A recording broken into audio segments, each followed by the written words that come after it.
Every day I fear leaving my house in case I bump into him. I have experienced more nightmares and triggers than before.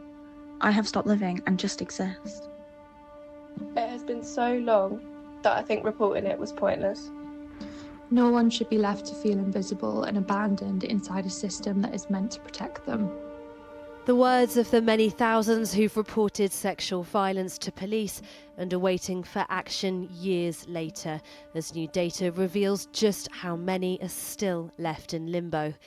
Today, police forces in England and Wales are facing a so-called super complaint legal challenge over unprecedented delays in sexual offence investigations.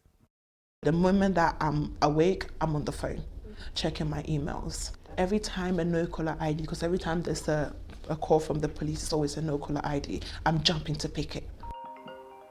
Ocean, not her real name, told police she'd been abused from the age of 12 by someone close to her family.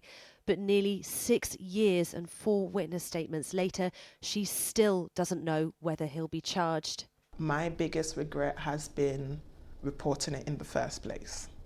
I feel like I would have somehow got more closure and healed better than being in this process.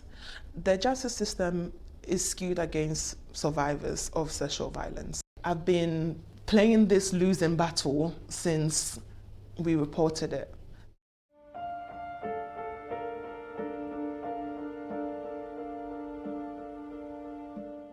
Super complaints are rare, but the organisations that have brought this one say that those years-long waits are becoming normalised, even entrenched. They say this is seriously harming survivors and putting the public at risk too, as perpetrators walk free.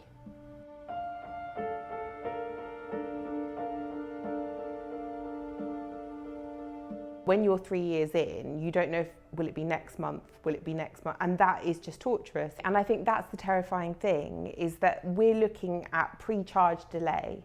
So some of these cases perhaps might have been viable if they were investigated more quickly, but witnesses change, people's memories go. We've heard about witnesses dying, we've heard about perpetrators dying. These men are not monitored in the community. Most of them aren't on bail, so nobody is supervising them. And I think if anything, that probably increases their risk to the public, because what message does it send a perpetrator if you can be reported by your victim and then nothing happens to you for 5 or 6 years? I imagine that might embolden some people.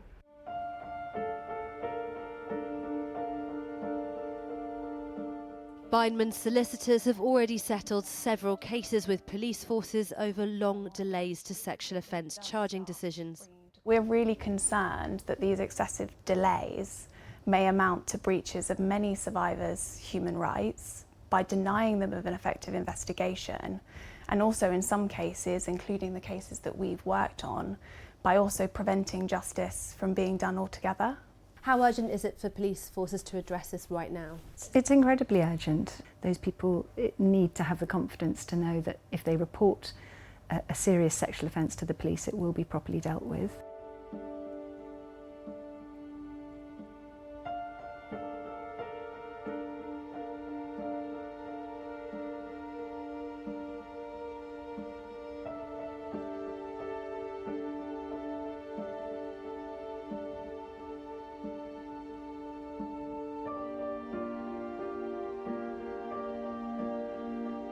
The government has described the scale of violence against women and girls as a national emergency, pledging to install dedicated rape and sexual offence investigation teams in every police force in England and Wales by 2029. But those on the front line fear this won't be enough to stop the routine deprioritisation of non-recent cases, sluggish case management and poor relationships with the Crown Prosecution Service. I think the public need to understand the state of our public services and have a right to understand perhaps quite how bad things have got in the criminal justice system. Now, like, I know my mom would be like, "You're so strong," and I'm like, you have no idea. Sometimes I don't feel strong. I feel like the weakest person on earth, because it's like, oh, you tried to get justice and look at you now, you still don't have justice. But keeping it in, not voicing it out, actually does more damage than coming out. And as much as you will fight with yourself, as much as you will doubt yourself, you are stronger than you think you are. For those in limbo like Ocean, it's a fight just to get to the starting line, to a charge and a court date, with so many thousands forced to confront not just their perpetrators, but a criminal justice system plagued by backlogs.